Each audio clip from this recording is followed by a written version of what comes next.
রোজ রোজ সকালবেলা একই জলখাবার না বানিয়ে একটু অন্য রকমের জলখাবার বানিয়ে বাড়ির সবাইকে অবাক করে দিন। এখানে আমি কড়াইশুঁটি আর সুজি দিয়ে একটা দারুণ স্বাদের ব্রেকফাস্ট করে দেখাবো। নমস্কার, রসনার বাসনাতে আমি আজকে সুজি আর কড়াইশুঁটি দিয়ে একটা দারুণ রেসিপি করব। এটা আপনারা দেখতে থাকুন। এখানে আমি ছোট এক বাটি সুজি নিয়ে নিয়েছি, তার মধ্যে সামান্য নুন দিয়ে দিয়েছি। দিয়ে এবার এর মধ্যে আমি বাড়িতে পাতা টক দই দিয়ে দেব। এখানে আমি 4-5 চামচের মতন টক দই দেব। টক দই দিয়ে ভালোভাবে সুজিটাকে আমি মেখে নেব। ভালোভাবে মেখে নিচ্ছি। এখানে কিন্তু এখনও কোনো জল দিইনি। এভাবে সুজিটাকে মেখে রেখে দেবো। আর একটা ছোটো বাটি কড়াইশুঁটি নিয়ে নিয়েছি মিক্সির বাটির মধ্যে, আর একটু গাজরকে গ্রেট করে নিয়েছি। মিক্সির মধ্যে কড়াইশুঁটিটা পেস্ট করে নিয়েছি, সেই পেস্টটা এর মধ্যে দিয়ে দিচ্ছি। সম্পূর্ণ পেস্টটা দিয়ে দিয়েছি। এখানে কিন্তু কোনো পরিমাপ নেই, আপনাদের পছন্দ মতন কড়াইশুঁটি দিতেই পারেন কম বেশি।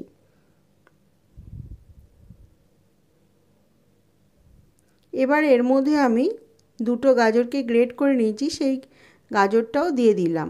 চাইলে আপনারা এখানে গাজরটাও পেস্ট করে দিতে পারেন, তাতেও কোনো অসুবিধা নেই। এবার সামান্য আমি মিক্সির বাটি ধোয়া জলটা দিয়ে দিচ্ছি এর মধ্যে, দিয়ে ভালোভাবে আমি সমস্ত উপকরণগুলোকে মেখে নিচ্ছি। খুব টাইটও হবে না, আবার খুব পাতলাও হবে না, এমনভাবেই এটা বানাতে হবে। দেখুন, ঠিক এইরকমভাবে আমি বানিয়েছি। এর মধ্যে কিন্তু আমি আর কোনো কিছু দিচ্ছি না। চাইলে আপনারা এখানে লঙ্কা কুচিও দিতে পারেন বা গোলমরিচের গুঁড়োও দিতে পারেন। এবার এটাকে মেখে রেখে দিলাম আমি। এবার একটা ডেকচির মধ্যে আমি বেশ কিছুটা জল দিয়ে এটাকে গরম করতে বসিয়ে দিলাম। ঢাকা দিয়ে রাখলাম। জলটা যদি গরম হয়ে যায় তখন আমি ঢাকাটা খুলে এটা বসাবো। এবার আবার একটু নাড়িয়ে দিলাম ভালোভাবে। এর মধ্যে আমি 1 চামচের মতন বেকিং পাউডার দিয়ে দিলাম, দিয়ে আবার ভালোভাবে এটাকে মিশিয়ে দিচ্ছি। এবার আমার কাছে ইডলির বাটি ছিল ছোট, সেই ইডলির বাটির মধ্যে বা ইডলির ছাঁচ বলতে পারেন, তার মধ্যে আমি সামান্য একটু তেল মাখিয়ে দিচ্ছি। আপনাদের কাছে যদি এই ইডলির এই ছাঁচটা না থাকে তাহলে আপনারা ছোট স্টিলের বাটিতেও বসাতে পারেন। এবার ছোট 1 চামচ আমি এর মধ্যে দিয়ে দিচ্ছি। সমস্তগুলোতে এইভাবেই দিয়ে দেব।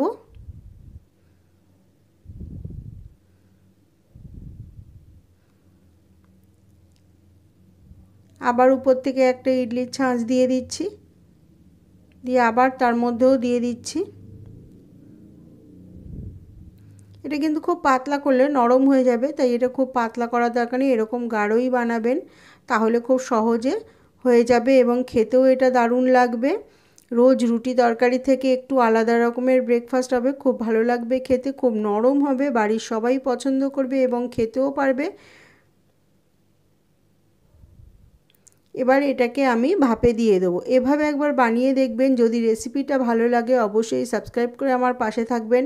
লাইক শেয়ার কমেন্ট করতে ভুলবেন না। এবার এর মধ্যে আমি দিয়ে দিলাম, দিয়ে এবার এটাকে আবার 10 মিনিটের জন্য ভাপে দেব। 10 মিনিটের মতন এটাকে ঢাকা দিয়ে রাখবো। এটা দেখেই বোঝা যাচ্ছে যে হয়ে গেছে। এবার এটাকে আমি তুলে নেব। যদি আপনারা বুঝতে না পারেন তাহলে উপর থেকে একটা কাঠি দিয়ে দেখবেন যে ভেতরে হয়েছে কি না। এবার এটাকে আমি বার করে নিয়ে একটু ঠান্ডা করে নেব। ঠান্ডা করে এটাকে বার করে নেব সবটা। ঠান্ডা করে নিলে খুব সহজেই বেরিয়ে যাবে, আর গরম অবস্থায় যদি আপনারা বার করতে যান তাহলে ভেঙে যাবে। এভাবে একবার বানিয়ে খেয়ে দেখবেন। এটা নারকেলের চাটনি বা সস যার সাথেই খান না কেন দারুণ লাগবে খেতে, আর পেট ভর্তি একটা জলখাবার হয়ে যাবে। বাচ্চাদের টিফিনেও দিতে পারেন বা বাড়িতেও আপনারা এটা জলখাবারের সাথে খেতে পারেন। দুর্দান্ত স্বাদের এটা একটা বা হেলদি, খুবই হেলদি একটা জলখাবারের রেসিপি তৈরি হয়ে গেল খুব সহজেই। খুব তাড়াতাড়ি ঝটপট এটা তৈরি হয়ে যাবে। এভাবে একবার বানানোর অনুরোধ রইল। আজকের রেসিপিটা এই পর্যন্তই। আবার দেখা হবে অন্য কোনো দিন অন্য কোনো নতুন রেসিপির সাথে। সবাই খুব ভালো থাকবেন, সুস্থ থাকবেন। দারুণ স্বাদের এবং দেখতেও খুব সুন্দর তৈরি হয়ে গেছে খুব সহজে ইডলি। সম্পূর্ণ সুজি আর কড়াইশুঁটি দিয়ে আমি বানালাম, এখানে কোনো রকম চালের গুঁড়ি দিইনি।